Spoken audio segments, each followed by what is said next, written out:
Welcome, fellow travelers, to another enchanting journey with WorldBeat. Today, we unveil a hidden gem from the annals of history, a place where time seems to stand still and whispers of the past resonate through every stone and cobblestone street.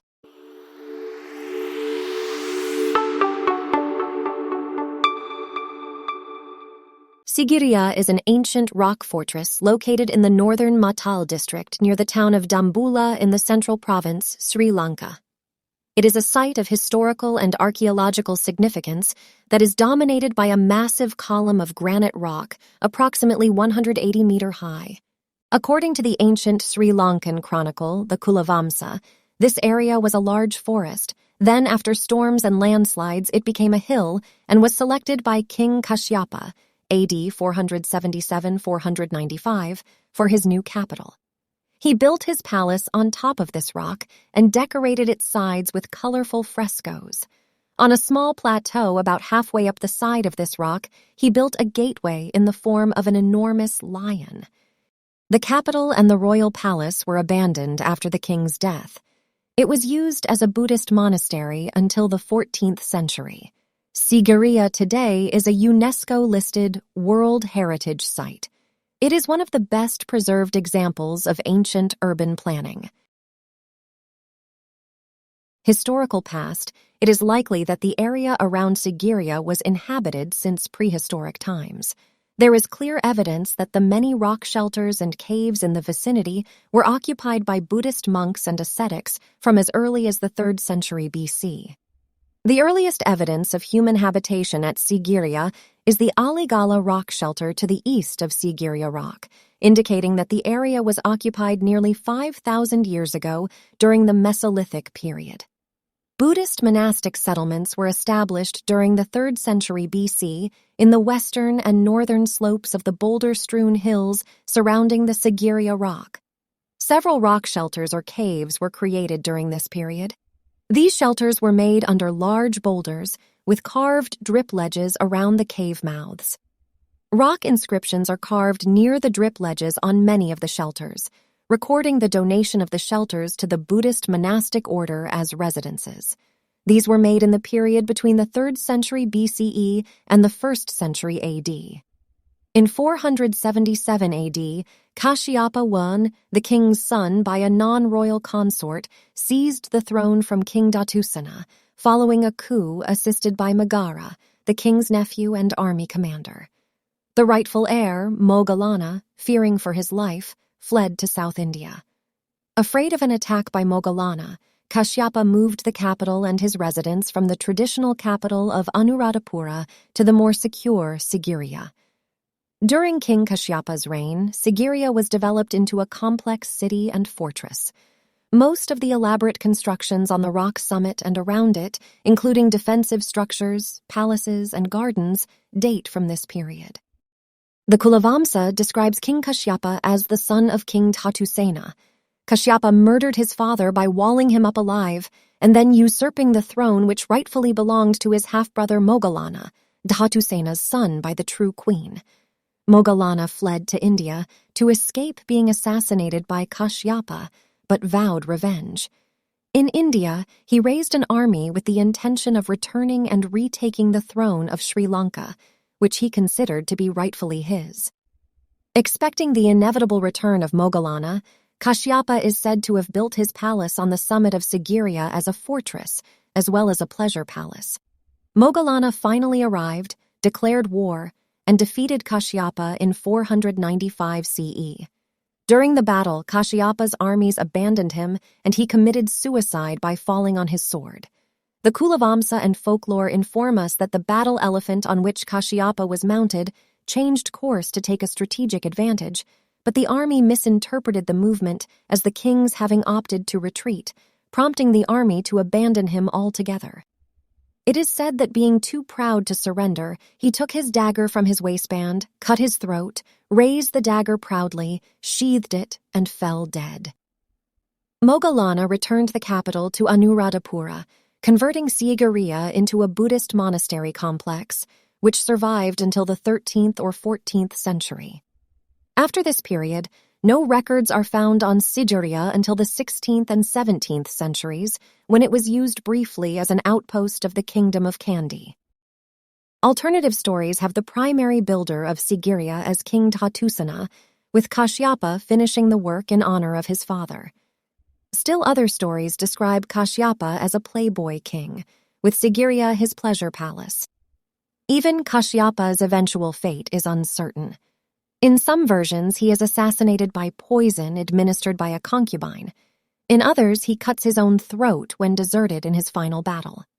Still further interpretations regard the site as the work of a Buddhist community, without a military function.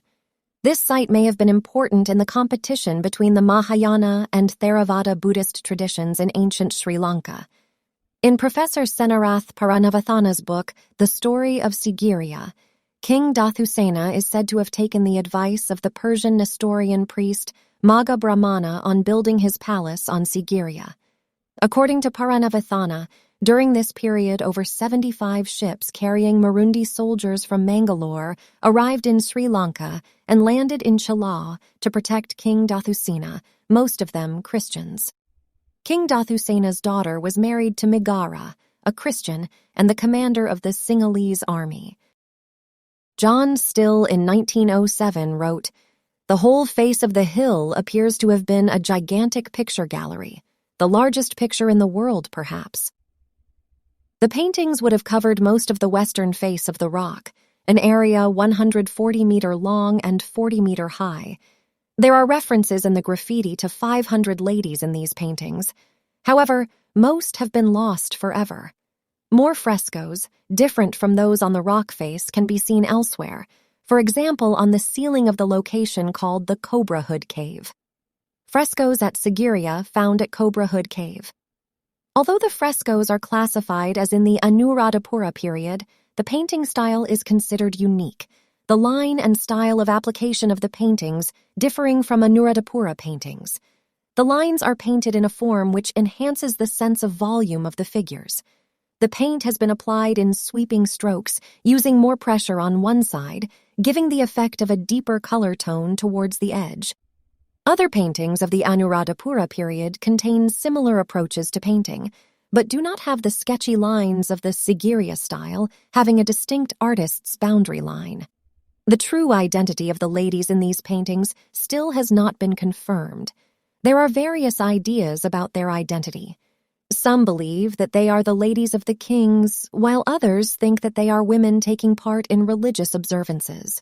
These pictures have a close resemblance to paintings seen in the Ajanta caves in India. On the 14th of October 1967, an incident of vandalism took place where paint was splashed on the frescoes. Luciano Maranzi, an expert trained at the International Center for the Study of the Preservation and Restoration of Cultural Property in Rome, assisted the restoration, which took until the 11th of April, 1968. It was considered the most challenging effort undertaken by the Chemical Preservation Division of the Department of Archaeology. There is continued concern that the original colors of the frescoes are fading, with a report presented in 2010 suggesting that the 22 frescoes have been fading since 1930. The mirror wall and spiral stairs leading to the frescoes. Originally, this wall was so reflective that the king could see himself as he walked alongside it. Made of brick masonry and covered in highly polished white plaster, the wall is now partially covered with verses scribbled by visitors, some of them dating from as early as the 8th century. Most, however, date from the 9th and 10th century. People of all walks of life, from poets to provincial governors to housewives, wrote on the wall. Even bhikkhus were not exempt. They wrote poetry on varying subjects such as love, irony, and experiences of all sorts. This is the only evidence of poetry found in the Anuradhapura period. This lovely couplet shows that the Sinhalese of old were great poets. They not only had a wonderful sense of rhyme and meter, but also resorted to a poetic device we call play on words, as we see in the combination of hasun, message, with hasun, geese. The poet's eagerness to hear from his lady love is compared to the bee's fascination for lotus blooms, whose large petals provide it an easy landing pad to drink its nectar and frolic if it wishes. Out of the 1,500-plus poems, most are addressed to the ladies on the frescoes. The gardens of Sigiriya are one of the most important aspects of the site, as they are among the oldest landscaped gardens in the world. The gardens are divided into 3 distinct but linked forms: water gardens, cave and boulder gardens, and terraced gardens. The gardens of Sigiriya, as seen from the summit of the Sigiriya rock.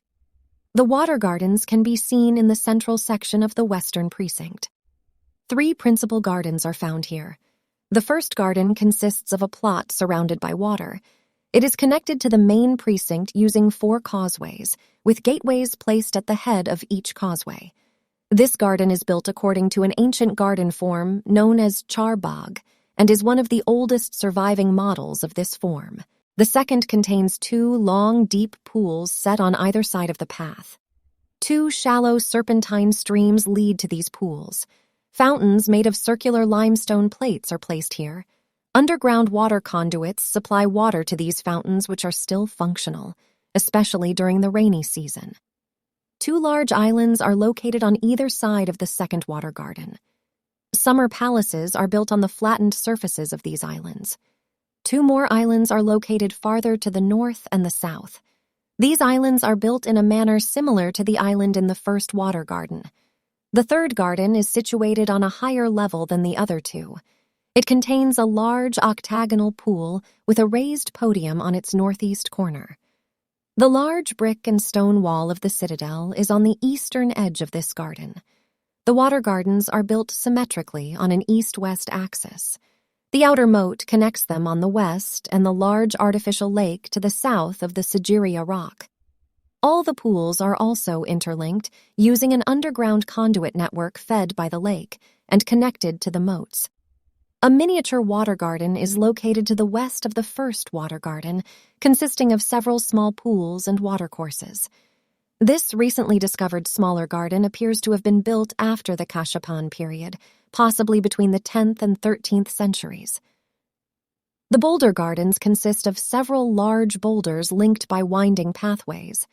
The gardens extend from the northern slopes to the southern slopes of the hills at the foot of Sigiriya rock. Most of these boulders had a building or pavilion upon them. There are cuttings that were used as footings for brick walls and beams. They used to be pushed off from the top to attack enemies when they approached. The terraced gardens are formed from the natural hill at the base of the Sigiriya rock.